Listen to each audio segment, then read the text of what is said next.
이번 시간에는 운영체제 운영 방식에 대해서 같이 한번 살펴보도록 하겠습니다. 운영체제 운영 방식에는 종류가 여러 가지가 있습니다. 여러 가지가 있다 보니까 시험 문제도 자주 나와요. 자주 나오니까 어떤 특정 설명이 있을 때 그게 무슨 운영 방식을 말하는지 구분할 수 있게 여러분들이 공부를 하셔야 돼요. 일괄 처리랑 실시간 처리랑 같이 볼게요. 자, 일괄 처리다 그러면 일괄 처리는 데이터를 일정 양이 됐든 일정 기간이 됐든 모았다가 한꺼번에 처리하는 방식을 보고 우리는 일괄 처리라고 합니다. 실시간 처리다 그러면 실시간 처리는 처리할 데이터가 생겨날 때마다 바로바로 처리하는 방식, 즉시 처리하는 방식을 보고 우리는 실시간 처리라고 해요. 자, 일괄 처리하고 실시간 처리 같은 경우는 우리가 일상생활에서 되게 많이 사용이 돼요. 자, 일괄 처리 방식 같은 경우는 이제 급여 계산하는 거. 내가 한 달 동안 일한 거에 대해서 이제 돈을 주죠. 그래서 한 달 동안 모았다가 한꺼번에 처리해 주죠. 그리고 내가 만약에 일당 받으러 나갔어요. 그러면 하루 종일 일한 거를 모았다가 저녁 때 한꺼번에 주잖아요. 해서 그렇게 급여 계산하는 게 일괄 처리고요. 그다음에 공공요금 계산하는 거. 여러분들이 지금 쓰고 계신 핸드폰이 됐던 인터넷이 됐던 그런 거 이제 돈을 내잖아요. 한 달 뒤에. 그럼 한 달 동안 내가 사용한 만큼 내는 거잖아요. 그렇게 한 달 동안 이제 사용한 거를 모았다가 한꺼번에 이제 요금을 청구합니다. 그런 걸 보고 이제 일괄 처리라고 그렇게 불러요. 실시간 처리다 그러면 실시간 처리는 항공기가 됐던 열차가 됐던 이런 거 좌석 예약 같은 거요. 내가 좌석 예약하러 갔더니 아 지금 처리 못해요. 나중에 오세요라고 하지 않잖아요. 그죠? 은행도 마찬가지고요. 내가 가면 바로바로 일 처리해 주죠. 그리고 일괄 처리, 실시간 처리는 일상생활에서도 많이 사용돼요. 만약에 식당 같은 데서 생각해 보세요. 식당에서 일괄 처리할 게 있고 실시간 처리할 게 있고 두 가지로 나눠져요. 손님이 갔는데 3시간 뒤에 오세요. 3시간에 한꺼번에 주문 받을게요. 그러지 않잖아요. 그죠? 가면 바로바로 주문 받아요. 그게 실시간 처리. 어떤 음식을 시켰을 때 그 음식을 바로바로 요리해서 바로바로 내보내 주죠. 그게 이제 실시간 처리에 이제 해당하는 거고 손님들이 먹고 간 거 있죠. 그거 바로바로 치우죠. 치우는 것도 실시간 처리요. 근데 치우고 나서 이제 설거지 하는 거예요. 설거지를 할 때 손님이 물 한 잔 마시고 컵을 내려놓는다고 해서 그 컵을 설거지 하진 않잖아요. 그죠? 그래서 설거지하는 거 모아놨다가 이제 한꺼번에 처리합니다. 그리고 음식물 쓰레기가 생겼다. 그것도 생길 때마다 바로바로 밖으로 갖다 버리는 게 아니라 모았다가 갖다 버리잖아요. 그게 일괄 처리요. 그래서 일괄 처리할 게 있고 실시간 처리할 게 있고 그렇게 일상생활에도 많습니다. 그 다음에 이제 다중 프로그래밍이요. 다중 프로그래밍 그러면 다중 그러면 이제 여러 개라는 뜻이에요. 여러 개, 여러 개, 여러 개. 자, 여러 개를 사용하기는 하는데 뭘 여러 개 사용한다? 프로그래밍을 여러 개 사용하더라. 프로그램을 여러 개 처리하는 걸 보고 다중 프로그래밍, 멀티 프로그래밍이라고 그렇게 부릅니다. 한 대의 PC로, 한 대의 CPU로 여러 개의 프로그램을 동시에 처리되는 방식을 보고 우리는 다중 프로그래밍이라고 해요. 만약에 내가 지금 컴퓨터를 사용하고 있어요. 자, CPU에서 전부 다 모든 일들을 다 처리해 주죠. CPU가 한 대 있는데 내가 프로그램 만약에 3개 사용한다고 생각해 보세요. 내가 컴퓨터 키자마자 노래 틀어놨어요. 노래 틀어놓고 그리고 내가 지금 메신저도 켜놨습니다. 메신저도 켜놓고 그리고 내가 지금 인터넷을 켜놨습니다. 그래서 이렇게 세 가지 프로그램을 동시에 처리할 수 있죠. 실행시킬 수 있죠. 그래서 이렇게 세 개를 켜놨어요. 이 세 개를 CPU는 다 처리해 줘야죠. 그게 다중 프로그래밍. 다중 프로그래밍은 이렇게 CPU 하나에서 여러 개 프로그램이 동시에 처리되는 방식을 보고 얘기하는 거고요. 이 CPU는 사람으로 따질 때 사람의 뇌랑 똑같다 그랬죠. 생각을 해보세요. 내가 공부를 할 거예요. 국어, 영어, 수학 세 과목을 내가 공부할 건데 그 세 과목의 책을 다 펴놓고 동시에 공부할 수 있어요? 없어? 없어요. 우리가 공부할 때는 어떻게 해요? 시간을 정해놓고 하죠. 몇 시부터 몇 시까지는 국어, 몇 시부터 몇 시까지 영어, 몇 시부터 몇 시까지 수학 해서 시간을 정해놓고 합니다. 컴퓨터도 마찬가지예요. 그렇게 시간을 분할해서 처리해주는 시스템을 보고 시분할 시스템이라고 해요. 얘는 뭐냐? 지금처럼 이렇게 다중 프로그래밍 방식을 사용할 때 이 세 가지 프로그램을 동시에 CPU가 처리를 못해요. 이 CPU는 사람의 뇌랑 똑같다 그랬잖아요. 그죠? 사람도 못하듯이 컴퓨터도 못합니다.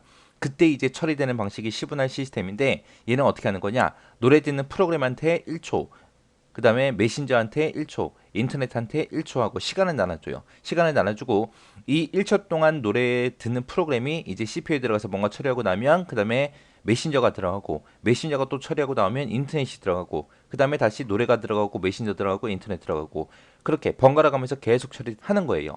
근데 우리가 노래를 들을 때 노래가 끊겨요. 메신저가 끊겨요. 인터넷이 끊겨요. 안 끊기죠. 왜? 지금 저는 여기서 1초라는 시간을 나눠줬지만 컴퓨터는 처리 속도가 워낙 빠르다 보니까 이 1초보다 훨씬 더 작은 시간을 나눠줘요. 그래서 왔다 갔다 계속 하는 겁니다. 그래서 사람들이 끊기지 않고 그냥 동시에 처리되는 것처럼 느끼는 겁니다. 여기서 이제 시간 나눠주는 이런 방식을 보고 시분할 시스템이라고 그렇게 부르는 거예요. 해서 한 대의 시스템을 여러 개의 사용자가 동시에 사용하는 방식, 한 대의 시스템을 여러 프로그램이 동시에 사용되는 방식, 그걸 보고 시분할 시스템이라고 하고요. 얘는 일정 시간 단위로 CPU 사용권을 받아요. 그래서 신속하게 전환합니다. 빨리빨리 전환해서 빨리빨리 처리를 해줘요.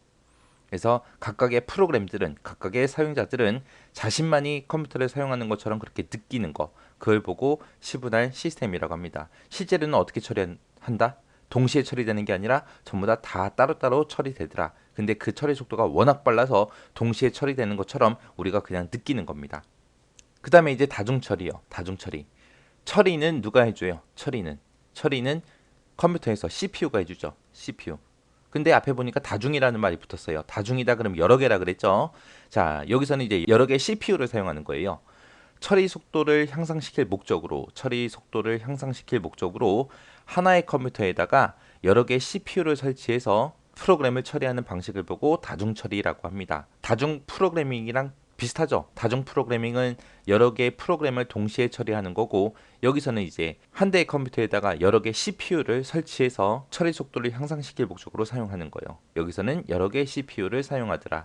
그 다음에 이제 분산 시스템이요. 분산 시스템이다 그러면은 지역적으로 분산된 여러 대의 컴퓨터를 연결해서 작업을 분담해서 처리하는 방식을 보고 얘기해요. 학교 다닐 때 많이 하셨을 거예요. 조별 과제 같은 거 있죠? 그런 거 나눠서 처리하잖아요. 그죠? 그게 분산 시스템이에요. 그 다음에 임베디드 시스템이요. 임베디드 시스템이다 그러면 얘는 우리가 지금 TV가 됐든 밥솥이 됐든 냉장고가 됐든 이런 가전제품에서 많이 사용이 돼요. 이런 거에도 전부 다 프로그램들이 들어있죠. 이런 거에도 마이크로 프로세서라는 게 들어가 있어요. 그래서 특정 기능을 수행하는 응용 프로그램을 아예 탑재를 시켜요. 탑재를 시켜서 컴퓨터 기능을 수행하는 거. 그게 임베디드 시스템입니다. 그래서 얘는 하드웨어와 소프트웨어가 전부 다 하나로 조합된 그런 전자제어 시스템을 보고 임베디드라고 그렇게 불러요. 근데 여기 N은 뭐가 없다? 2차 저장 장치가 없다. TV가 됐든 밥솥이 됐든 냉장고가 됐든 이런 거에는 2차 저장 장치가 없어요. 다른 거를 내가 뭔가 추가로 저장을 시키겠다 못합니다. 그냥 제조업체에서 만들어 준 거, 그거만 이제 사용을 할 수 있는 거죠. 그 다음에 이제 듀얼 시스템이요. 듀얼 시스템이다 그러면 얘는 두 대의 컴퓨터를 가지고 뭔가 일을 처리를 해요. 두 대 컴퓨터 가지고 같은 업무를 동시에 처리를 해요. 동시에 처리하다가 만약에 한쪽 컴퓨터가 고장이 났다.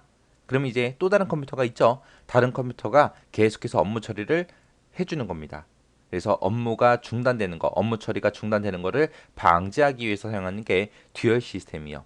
듀얼 시스템은 두 대의 컴퓨터가 같은 업무를 동시에 처리한다. 잘 기억하세요. 그 다음에 이제 듀플렉스 시스템이요.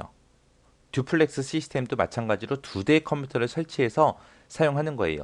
두 대의 컴퓨터를 이제 동시에 쓰는 게 아니라 한쪽 컴퓨터가 가동 중일 때는 다른 컴퓨터는 뭐라고 있냐? 대기하고 있습니다.